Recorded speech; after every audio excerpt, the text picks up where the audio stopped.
Oke, selamat malam untuk sahabat semuanya. Pada malam pergantian tahun tanggal 31 Desember 2024. Insyaallah kita bisa menjadi pribadi yang hebat, kuat untuk menjalankan aktivitas selanjutnya. Hari ini kita akan membaca buku yang ini, bestseller, Bicara Itu Ada Sedihnya, Rahasia Komunikasi yang Efektif. Oh Soo Hyang, dosen pakar komunikasi terkenal di Korea Selatan. Ayo, mari kita baca buku ini.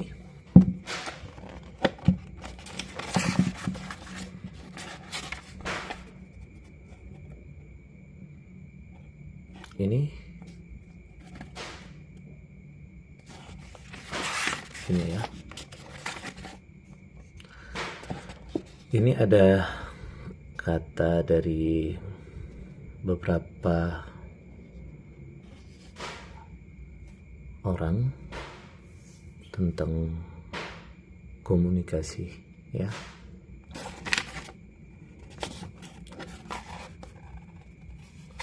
Kita baca, membuka peluang kesempatan dengan kebiasaan bicara. Jika di bidang musik ada orang yang buta nada, di dalam aktivitas bicara pun ada orang yang buta ucapan. Mereka adalah orang yang merusak suasana dengan ucapan yang tidak sesuai dengan tempatnya. Bahkan kadangkala mereka hanya sekedar menghafal istilah yang sedang tren atau humor terbaru. Kalau mereka berhasil dalam sebuah percakapan, mungkin mereka akan berkata bahwa mereka telah berusaha, tetapi mereka hampir tidak pernah dibilang sebagai pembicara yang baik oleh audiens atau lawan bicaranya. Ibarat seseorang yang bernyanyi sumbang tidak akan pernah disebut penyanyi top saat ia meninggikan suara tenggorokannya. Lalu bagaimana cara berbicara yang baik?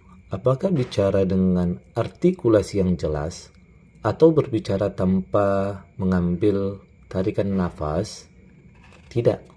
Sebuah ucapan yang bisa disebut baik adalah yang bisa menggetarkan hati.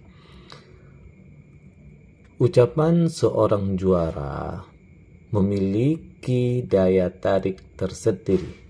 Ucapan pemandu acara nasional Hyo Jae-suk memiliki kemampuan menghidupkan suasana akhir pekan. Lain lagi dengan pembawa acara Kim Gura. Kekuatan kalimatnya yang terus terang adalah kejujuran. Sedangkan penyiar berita Son Suk-hye kerap melontarkan pertanyaan yang tajam dan dingin. Mereka bertiga mampu mengunjak hati pendengarnya hanya dengan sebuah ucapan. Bisa dibilang mereka adalah juara dalam berbicara. Sedemikian pentingnya ucapan, kita harus pandai berbicara untuk menunjukkan diri kita kepada lawan bicara dalam kehidupan sosial. Orang yang berbicara dengan mahir akan menjadi lebih maju daripada yang lainnya untuk mencapai tujuan komunikasi, persuasi, dan negosiasi. Kita harus mengetahui metode komunikasi yang efisien. Masalahnya, hanya segelintir orang yang mengetahuinya. Mayoritas orang tidak tahu bagaimana cara berkomunikasi dengan baik.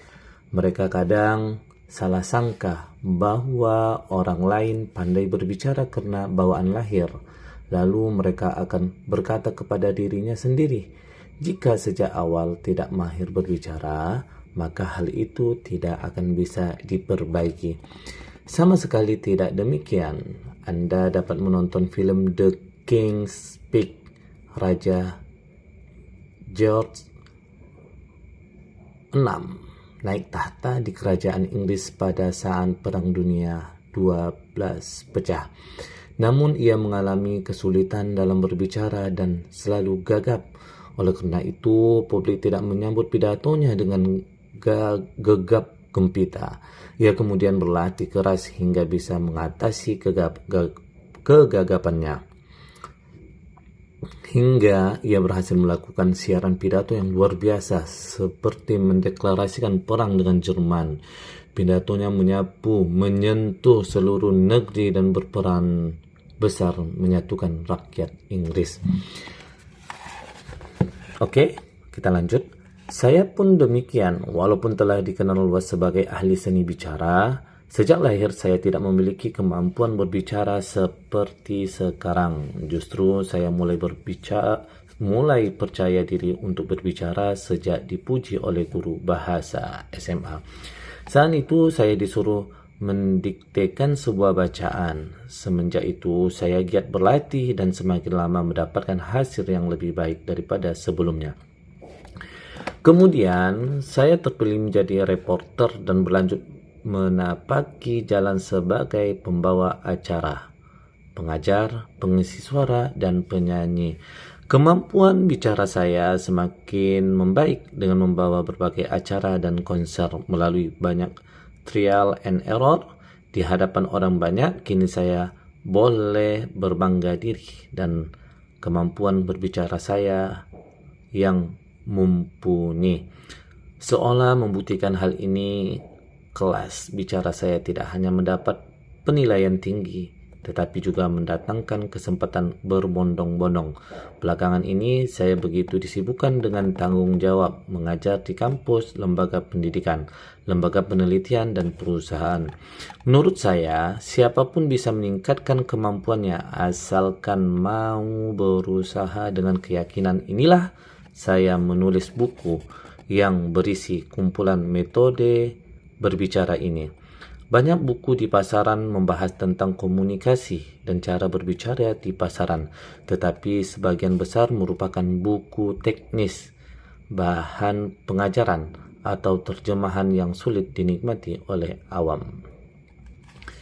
Buku dijabarkan agar dapat dimengerti oleh siapa saja. Terdapat banyak episode menarik dari orang-orang terkenal dan juga rahasia inti dari komunikasi. Jika Anda membacanya dengan runut, saya yakin rasa percaya diri Anda untuk berbicara pun akan tumbuh dengan sendirinya.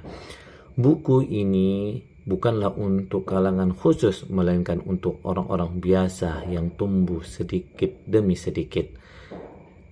Sebanyak buliran keringat usahanya, buku ini ditulis untuk mereka yang berupaya untuk memperbaiki kemampuan bicaranya dan percaya bahwa kehidupan dapat berubah dengan mengubah cara bicara. Saya mempersembahkan buku ini untuk semua orang yang saat ini pun sedang berjuang untuk masa depannya. Juni 2016 oleh Su Hyang. Oke. Mungkin itu saja bacaan kita hari ini. InsyaAllah besok kita sambung dengan bacaan berikutnya.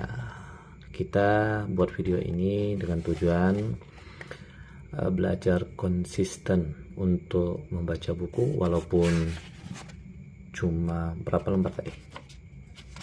2 lembar. Tapi insyaallah kita akan belajar konsisten, istiqomah ya.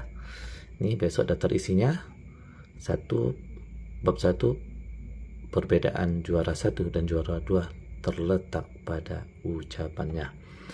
Oke, selamat malam untuk para sahabat semuanya. Saya tutup. Assalamualaikum warahmatullahi wabarakatuh.